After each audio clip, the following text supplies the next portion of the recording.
El día de hoy quiero compartir un mensaje que titulé Desconocido. Hace algunos años escuché la historia de un hombre originario de Georgia, o al menos fue ahí que lo encontraron. Honestamente, se desconoce todavía de dónde es originario. Lo encontraron semimuerto, desmayado, inconsciente, detrás de un famoso restaurante en esa ciudad. Lo encontró una de las mujeres que trabajaban en el restaurante y al verlo así, llama a emergencia, llega la ambulancia, se lo llevan al hospital, intentan que se recupere y que se despierte. Cuando finalmente despierta, se dan cuenta de que el hombre no recuerda nada, porque le preguntan cómo se llamaba, de dónde era, si tenía familiares, y él dice: no recuerdo nada. Le hacen los exámenes debidos y resulta que el hombre tenía un problema de tal forma que su memoria se perdió en absoluto. Totalmente él no sabe quién es, no sabe ni siquiera cuál es su nombre, no sabe su edad, no sabe quiénes son sus padres, un total desconocido para sí mismo. Pero entonces hace lo que en esos casos se tiene que hacer, se llama a las instituciones de vida para decir: miren, tenemos a un sujeto con estas características, si hay familias que están buscando a alguien, bueno, aquí tenemos a este personaje, por favor, cualquier cosa, estamos a la orden. Lo hicieron, pero aún así, aparentemente nadie lo estaba buscando. Lo llevan a los medios de comunicación porque el asunto se volvió bastante especial, y en los medios de comunicación él aparece día tras día, e incluso en uno de los programas más conocidos a nivel de todo el país. Y ahí uno espera de que aparezca algún familiar, algún amigo, algún compañero de trabajo, lo que sea, y nada, nadie da cuentas por él. El hombre sigue siendo desconocido. Le hacen exámenes para tratar de ver si están en los registros del Estado. Le sacan sus huellas, sangre, porque tiene que haber algún registro en el país, por supuesto. Y de manera extraña no aparece tampoco.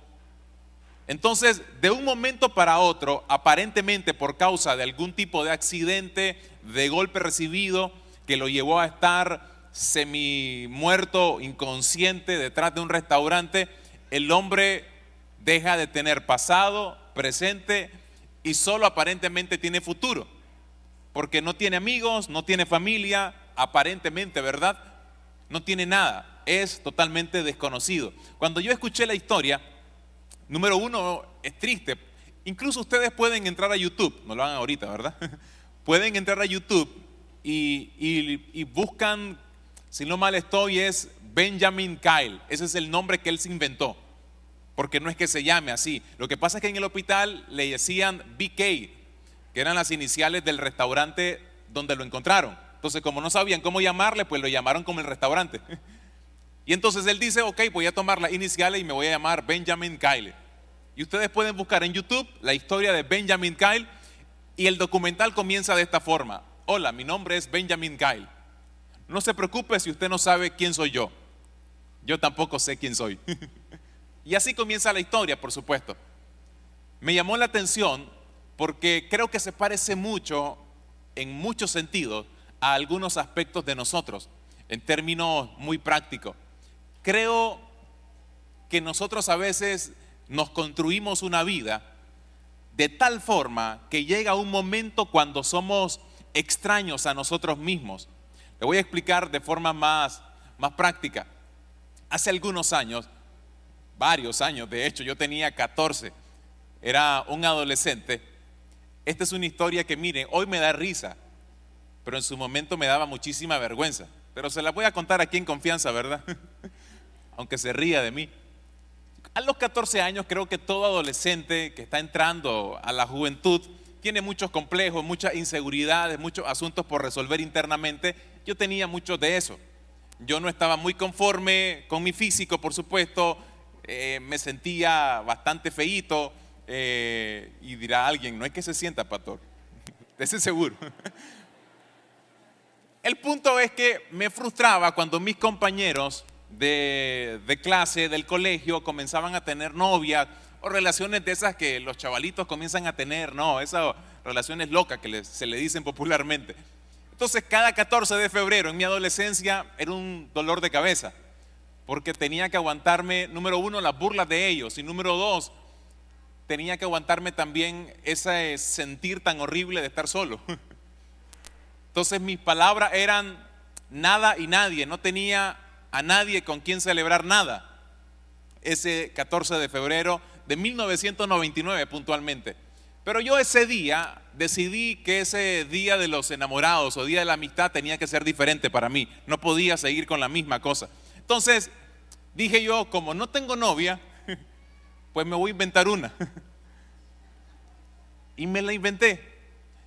Y observen esto. Salí temprano ese día, fui al súper, compré un regalo, compré papel de regalo, un paquete donde lo iba a meter, lo comencé a envolver.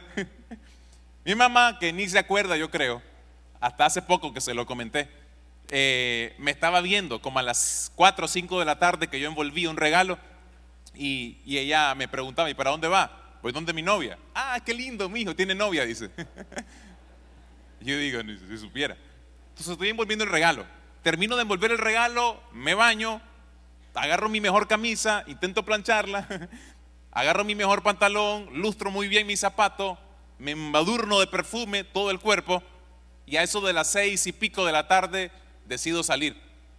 La pregunta es ¿a dónde? Si no tenía.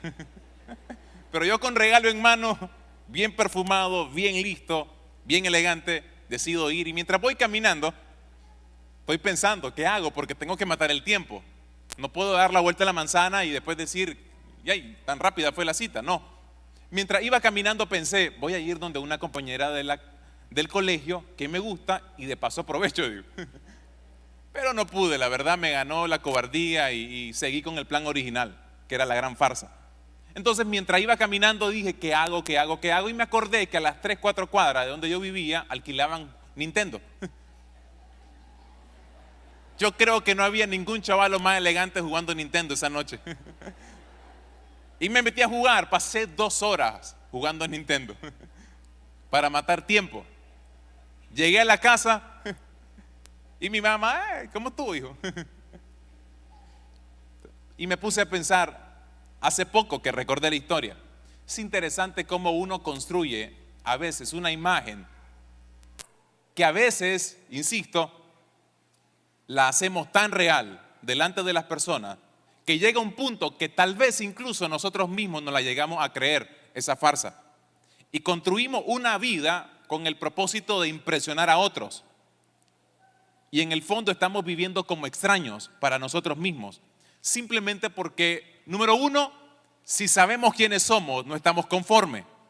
O número dos, lo que es todavía más complicado, porque no sabemos quiénes somos. Y cuando no sabemos quiénes somos, inventamos una imagen que sea agradable, que gane aprobación, que gane aceptación, que no sea rechazada por las personas. Y me hice esta pregunta: ¿cómo llego al punto de que mi verdadera identidad sea borrada en la vida? ¿Cómo se llega a ese punto? Entonces le quiero dar, creo que 3, pueden haber muchas más, pero 3 razones principales por las que normalmente nuestra verdadera identidad, el verdadero yo, pasa a ser secundario y comenzamos a construir algo que realmente no somos. ¿Y por qué esto debería ser importante? Porque como lo vamos a ver al final, cuando yo no reconozco quién soy, difícilmente voy a poder cumplir el propósito que Dios tiene para mi vida. Porque jamás Dios va a bendecir lo que yo finjo ser. Cuando yo entendí eso, me quité muchos clavos que yo cargaba en el corazón. Dios no bendice lo que yo finjo ser. Dios va a bendecir lo que Él diseñó en mí. Entonces esta es, creo, una de las primeras razones que produce que nuestra verdadera identidad sea borrada. Número 1, las voces que escuchamos. Todos nosotros desde pequeños comenzamos a escuchar diferentes voces. Nuestros padres dicen cosas acerca de nosotros. Algunas pueden ser muy malas, como decirnos, eres un miserable, sos tonto, no sabes estudiar, no sos inteligente, y comenzamos a tomar identidad a partir de lo que escuchamos. O puede ser al contrario, nos elevan la estima más allá de lo saludable y nos creemos el tapón del océano.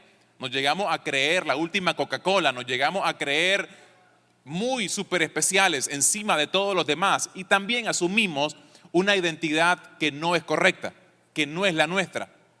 Escuchamos también cosas acerca de nuestros amigos. Nuestros amigos tienen conceptos acerca de nosotros que cuando los oímos a veces los abrazamos como que si fueran ciertos.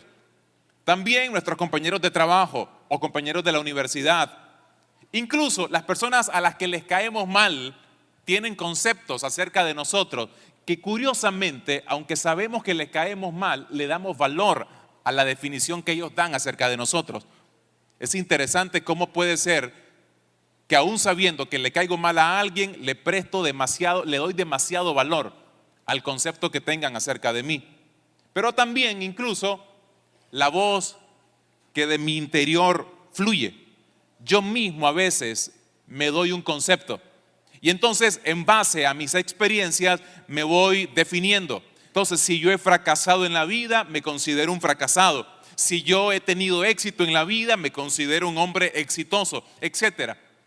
Entonces mi voz comienza a tomar mucha relevancia, pero no es lo único. Número 2, el pasado no resuelto.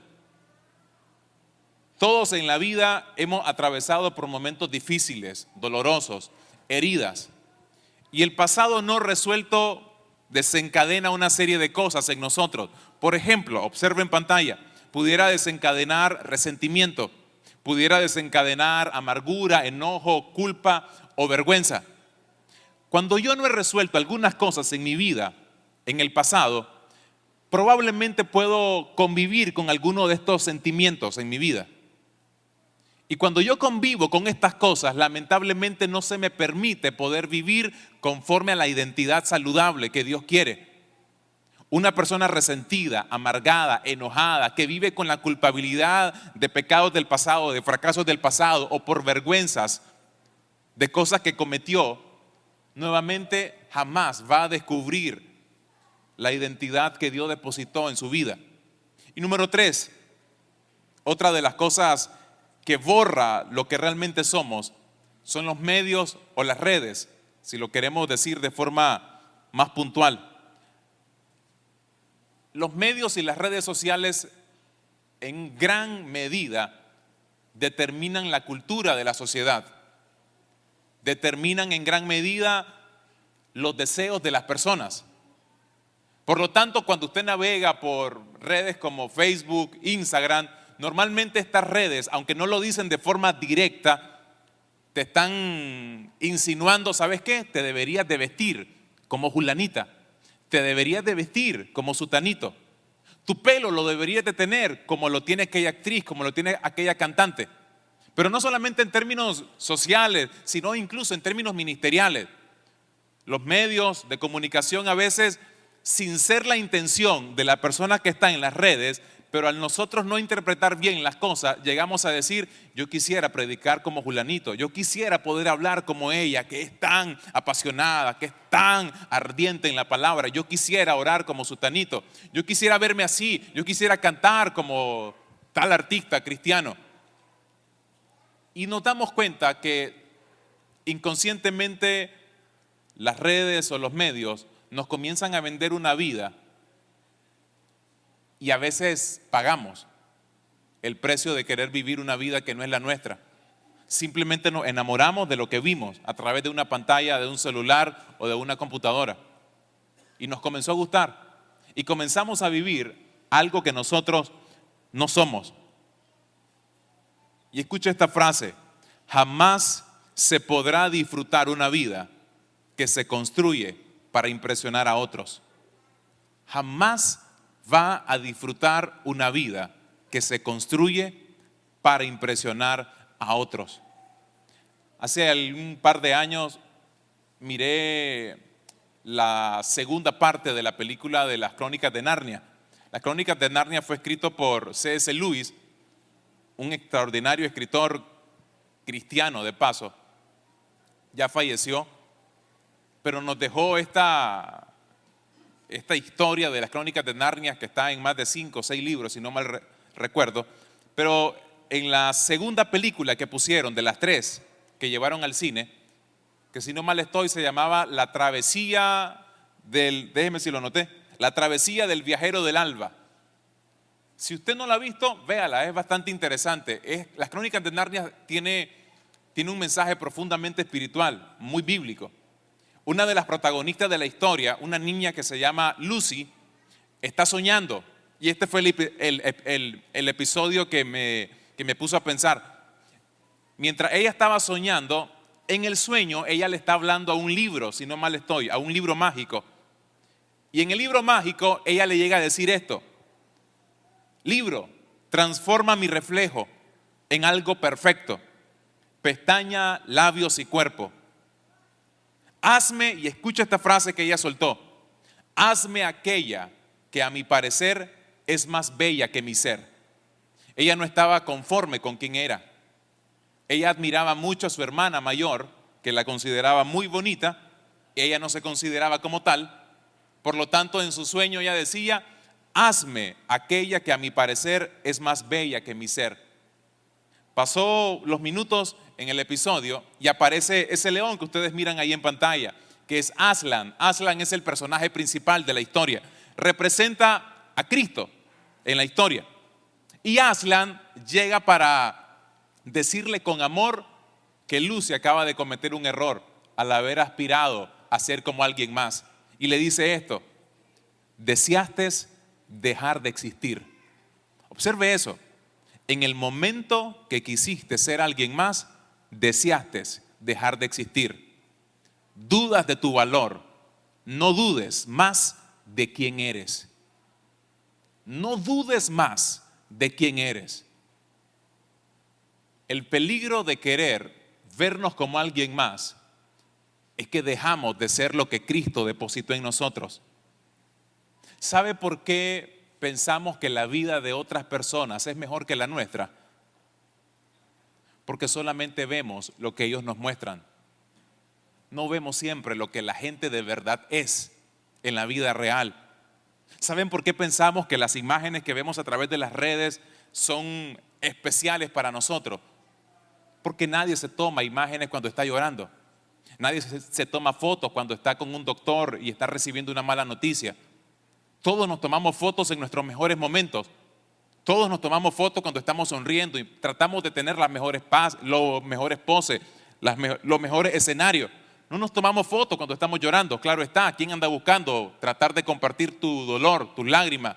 Es rarísimo encontrar ese tipo de cosas en las redes. Aquí yo deprimido. Uno no anda diciendo aquí yo deprimido. No, uno normalmente dice aquí yo disfrutando la vida con mis hijos, con mi esposa. Por eso es que pensamos que la vida de otros es mejor que la nuestra. Porque terminamos viendo lo que nos muestran. Y puede que tengan una casa más grande, un carro más bonito, puede que tengan una vida que aparenta ser superior a la nuestra, pero no sabemos cómo viven las cosas ahí en esa casa, por dentro. No sabemos cómo se están desarrollando las cosas. Y recuerden esto, cuando yo comienzo a compararme con otros, estoy básicamente deseando dejar de existir, dejando de ser lo que Cristo puso en mi vida. Y recuerde esto, usted es real sacerdocio, nación santa, pueblo adquirido por Dios. Usted es especial tal y como es, con las virtudes que tenemos o los defectos que podamos tener. Pero Dios nos ama tal y como somos. No tendríamos por qué aspirar a ser alguien más. Moisés en la Biblia es un personaje interesante por muchas razones. Lo conocemos como el gran liberador, el gran libertador del pueblo de Israel, porque estaban en la esclavitud. Pero en un episodio cuando Moisés está en el desierto, luego que sale de Egipto, ustedes recuerdan que el Señor le hace un llamado precisamente para ser aquel instrumento que iba a sacar de la esclavitud al pueblo de Israel. Pero entonces viene una plática bien interesante entre él y Dios. Dios le está diciendo: Moisés, yo quiero que tú vayas donde el faraón para que mi pueblo salga libre. Pero Moisés comienza a excusarse, a argumentar varias cosas. Lo que me llama la atención es lo que dice a partir del versículo 11 de Éxodo capítulo 3. Moisés le dijo a Dios: ¿quién soy yo? Luego añade: ¿quién soy yo para estar haciendo esto? ¿Y quién soy yo para aquello? ¿Y quién soy yo porque soy tardo para hablar? ¿Y quién soy yo? Que comienza a excusarse. Pero esa primera expresión de quién soy yo, no era un muchachito con inseguridades como todo adolescente. Este era un hombre adulto, un hombre forjado en la nobleza de Egipto, un hombre educado, un hombre capaz, un hombre que en su momento, insisto, estuvo en la realeza, la familia real, un hombre que en teoría había tenido éxito, un hombre con conocimiento, un hombre que a la luz de cualquier otra persona uno pudiera decir qué seguridad, qué temple. Cualquiera pensaría de personas que están en posiciones gerenciales, por ejemplo, hombres seguros, hombres firmes de sí mismos, hombres que saben quiénes son. Y no siempre, el éxito no siempre define que tenemos claro quiénes somos. No siempre lo define. Y entonces Moisés llega a un punto donde dice, ¿y quién soy yo, Señor, después de todo? ¿Quién soy yo? ¿No le ha pasado eso en la vida? De sentirse incapaz, de sentirse inútil, de sentirse que no tiene lo que se requiere y que por lo tanto, como no tengo lo que se requiere, necesito lo que otro tiene y quiero vivir lo que otro vive para entonces sentirme mejor, para entonces sentirme bien. Moisés tuvo que llegar a un punto, mis estimados, donde él tuvo que tomar una decisión trascendental. O soy lo que Egipto formó en mí, o soy aquello que Dios depositó en mí. ¿Qué voy a hacer? Una decisión en la que todos nosotros también tenemos que llegar en algún punto de nuestra vida.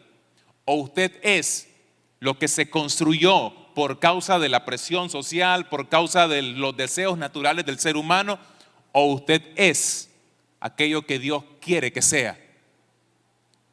Esta fue la decisión que tomó Moisés. Hebreos 11, versículo 24.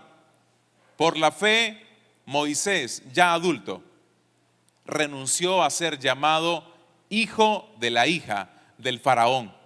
Observe la palabra renunció. Ese verbo en el griego es bien importante lo que significa. Observe en pantalla lo que significa la palabra renunció. Básicamente significa, número 1, rechazar. Número 2, negar. Y número 3, desconocer por completo. Rechazó todo lo que había sido formado en él. Lo negó y asumió una nueva o la verdadera identidad que él tenía. Tiene que ver con un momento clave en el que todos nosotros tenemos que aprender a descubrir quiénes somos y a estar conforme con lo que somos. Y es un lío, un conflicto interno bien difícil, porque nosotros le damos, insisto, demasiada importancia, demasiado valor a lo que la gente dice, a lo que la gente piensa. Y cuando vivimos de esa manera, lamentablemente se nos hace difícil enamorarnos de lo que somos. Por lo tanto, puede haber un muchacho que se invente una novia como yo, simplemente para poder tener la aprobación y ya no seguir teniendo el rechazo de aquellos amigos que dicen que ellos son mejores porque tienen una relación antes que yo. Y se construye en una vida que no sería la correcta, que no sería la que Dios quiere. La pregunta importante para mí sería esta: ¿cómo descubro quién soy yo? ¿Cómo lo descubro? Especialmente si ya he caminado bastante tiempo en la vida. Especialmente si ya llevo 30, 40 años viviendo una vida y que a lo mejor ni me doy cuenta que no es la vida que Dios ha querido. No me he dado cuenta. Incluso dentro de las iglesias a veces uno se reviste de cierta etiqueta, de cierta religiosidad que nos termina alejando de nuestra verdadera naturaleza, de ser auténticos. Nos saca de ahí. Entonces comenzamos a usar ciertas palabras para parecer más espirituales. Cuando oramos, queremos orar en cierto tipo de formato para parecer muy ungidos, para parecer hombres o mujeres que sean muy especiales cuando oran. ¿Y qué tal si somos simplemente como somos? Honestos, transparentes, delante del Señor, auténticos delante del Señor. Cuando estuvimos pastoreando en la ciudad de Huigalpa, en Chontales, en mi casa, nosotros cuando vamos a comer, tenemos la costumbre de orar de una forma quizás poco ceremoniosa, ¿no? Entonces oramos en la casa para comer, algo así como, Señor, gracias por los alimentos en el nombre de Jesús, y le damos, ¿no? O sea, no es como que nos detenemos, nos agarramos de la mano y cerramos los ojos y hacemos toda la ceremonia, no. Digo, no está mal si alguien lo hace, pero en nuestro caso, lo natural es como, Señor, gracias, llega la comida, ¿no? Gracias Señor, oíste por la comida, vengan, y le damos. Entonces en Huigalpa, cuando llegaba gente de la iglesia a comer con nosotros a la casa, llegaban a la casa del pastor, a la familia pastoral, servíamos los alimentos, entonces ellos no comían hasta que nosotros comenzáramos a comer también, y entendía, ¿no? Un tema de etiqueta, cortesía, modales básicos, pero entonces yo decía, Señor, gracias por los alimentos, y comenzaba. Pero notaba al principio que los miembros de la iglesia me quedaban viendo, esperando que yo orara. Y yo ya tal vez ya iba por el tercer cucharazo. Pastor, no vamos a orar. Ya oré, le digo. Entonces, claro, ellos esperaban la gran ceremonia, ¿no? Que nos agarráramos de la mano, que intercediéramos por África, por yo qué sé. Pero en mi casa no lo hacemos así. Entonces ya le decía yo, mira, si lo que espera es toda una oración, todo un formato, todo un esquema, no lo hacemos propiamente. Si oramos, por supuesto, hay momentos donde lo hacemos más ceremonioso, hay otros momentos, tampoco es que lo digo de manera siempre así informal, lo que digo es que es según el momento, en el contexto en el que estamos, tratamos de ser lo más naturales posible. Cuando oramos con los niños, igual, los niños a veces están en la cama, a veces están sentados, a veces están de pie, porque queremos que sea en un ambiente bien genuino, bien auténtico, bien transparente, que seamos nosotros, no que vamos a orar como familia y todos nos sentamos y aquí viene el sacerdote de la casa, no, el hombre, a que oremos todos juntos, de manera, Señor, en el nombre de Jesús, y parezca que, entonces pareciera que quiero impresionar a Dios por cuánta Biblia conozco, si Él le inspiró, y no alguien que le quiere mostrar a Dios su corazón, cómo me siento y cómo estoy. Incluso poder equivocarme y decirle, Señor, me equivoqué en esto. No debía haber dicho aquello, Señor. Etcétera. Cuesta ser genuino, cuesta un montón. Creo que es un proceso en el que todos tenemos que meternos. No creo que totalmente, en mi caso, ya esté en la plenitud de eso. Siempre es desafiante esto, porque siempre hay una presión fuerte para hacer algo que uno no es. Siempre hay una presión fuerte. La pregunta es, ¿cómo se logra así llegar a ser quien uno es? Hay un caso bíblico que es con el que quiero ir cerrando, que al menos me parece que esconde un principio bastante importante. Me refiero al caso de Pedro en Mateo 16, versículo 13 al 20. Cuando Jesús llegó a la región de Cesarea de Filipo, les preguntó a sus discípulos, ¿quién dice la gente que es el Hijo del Hombre? Observe lo que Cristo pregunta, ¿quién dice la gente? Hagamos ahora una aplicación más personal. ¿Quién dice la gente que es usted? ¿Quién dice la gente que es usted? Cristo le interesó en algún momento, a ver muchachos, a los discípulos, ¿la gente qué dice de mí? ¿Quién soy yo según la gente? Y le responden los discípulos. Bueno, contestaron, algunos dicen Juan el Bautista. Noten, algunos dicen Juan el Bautista, versículo 14. Otros dicen Elías y otros dicen Jeremías o algún otro profeta. La gente no se pone de acuerdo en quién soy yo. Noten eso. La gente jamás se va a poner de acuerdo en quién es usted. Pregúntele a su mamá o su papá, tienen un concepto. Pregúntenle a sus amigas o a sus amigos, tienen otro concepto. Pregúntenle a la gente de la iglesia, probablemente tiene otro concepto. Entonces les pregunta Cristo a los discípulos. Entonces les preguntó, ¿y ustedes quién dicen que soy? Y Simón, que fue el único atrevido, el único que se lanzó a decirlo y que la pegó, claro, le responde, tú eres el Mesías, el Hijo del Dios viviente. claro, acertó de forma extraordinaria. Y Cristo le dice: bendito eres, Simón, hijo de Juan, porque mi Padre que está en el cielo te lo ha revelado. No lo aprendiste de ningún ser humano. Y aquí está el verso 18, que es para mí, en medio de toda esta historia, un principio que está escondido. Ahora te digo que tú eres Pedro, y sobre esta roca edificaré mi iglesia, y el poder de la muerte no la conquistará. ¿Saben? Cuando yo estaba leyendo este pasaje en un tiempo de devocional, pensé en esto.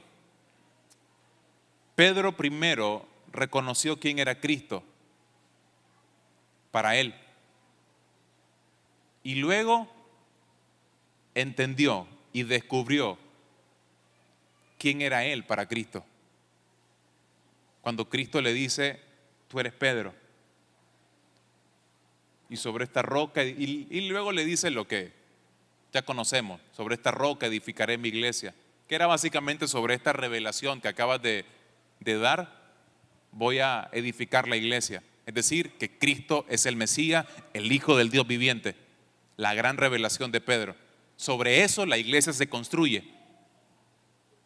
Pero solamente sucedió hasta que Pedro reconoció primero quién era Cristo. ¿Sabe? Va a ser muy difícil que yo descubra quién soy si primero no sé quién es Cristo para mí. Yo no puedo tratar de adivinar cuál es mi esencia, porque yo no me creé a mí mismo. Tengo que ir a aquel que me diseñó. Entonces, cuando yo llego a conocer a Cristo por primera vez, yo digo: Señor, tú eres el Rey, tú eres el Mesías, tú eres el Hijo del Dios Altísimo, tú eres mi Salvador, tú eres el que me perdona todos mis errores, tú eres el que me ama a pesar de todos mis fracasos y mis errores. Tú no me etiquetas por causa de todas las cosas que he cometido mal en el pasado. Tú me amas tal y como yo soy, con mis pecados y con mis aciertos. Cuando yo veo quién es Cristo y veo que no tengo que tratar de impresionarlo, porque de toda forma Él me mira tal como soy, como le dijo Dios al profeta Samuel en 1 Samuel 16, versículo 7. ¿Recuerda? Cuando le dice: hey, Samuel, yo no miro como mira el hombre, pues el hombre mira lo que está delante de sus ojos, mas yo miro el corazón. Es decir, Dios no se impresiona por lo que yo puedo mostrar por fuera, porque Dios de toda forma está viendo lo que yo soy por dentro. El problema es que nosotros somos unas cosas por dentro y tratamos de mostrar otra cosa por fuera. Y ese conflicto que se genera va a generar en algún momento estrés, angustia, porque nos vuelve personas disfuncionales. Es difícil, es desgastante ser lo que no somos. Es desgastante tratar de mostrar una vida color de rosa cuando en realidad no es color de rosa. Es desgastante tratar de decir: miren, mi familia es perfecta. No es perfecta, tiene un montón de errores, pero estamos en camino a entender que hay cosas que tienen que ser corregidas y cosas que tienen que ser construidas de la manera correcta. Cuando no tratamos de mostrar lo que no somos, tenemos todavía el chance de ser bendecidos. Y Cristo luego dice: Pedro, tú eres Pedro. Tú eres realmente Pedro. ¿Quién es usted para el Señor? ¿Quién es usted? ¿Cómo lo mira el Señor a usted?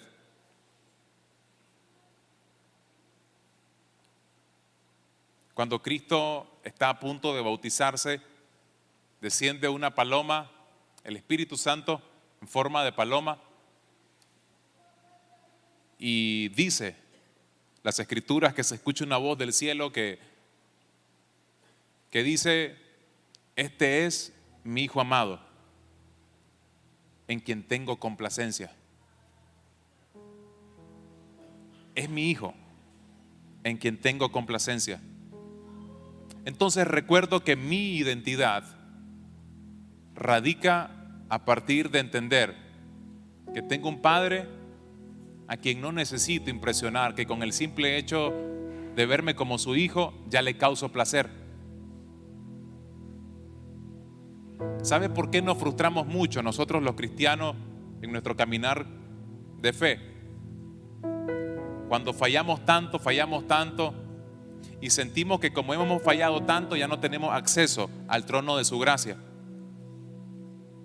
Porque a veces nos casamos con un Dios que le ponemos etiqueta de Señor, pero un Señor allá, un Señor feudal que está allá lejos y yo hasta aquí.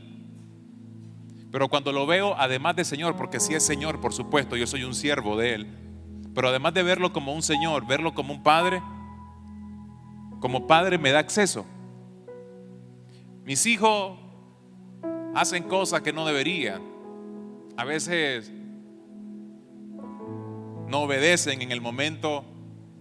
A veces, como todo niño, tienen sus cosas. Pero eso no significa que no pueden abrir la refrigeradora para seguir comiendo lo que ellos quieran.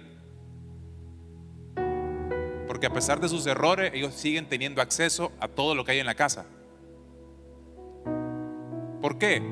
Porque saben que son hijos. Y muchos de nosotros hemos asumido identidad a partir de los fracasos y no a partir de entender que yo soy un hijo para Él, y el simple hecho de ser hijo le causa placer.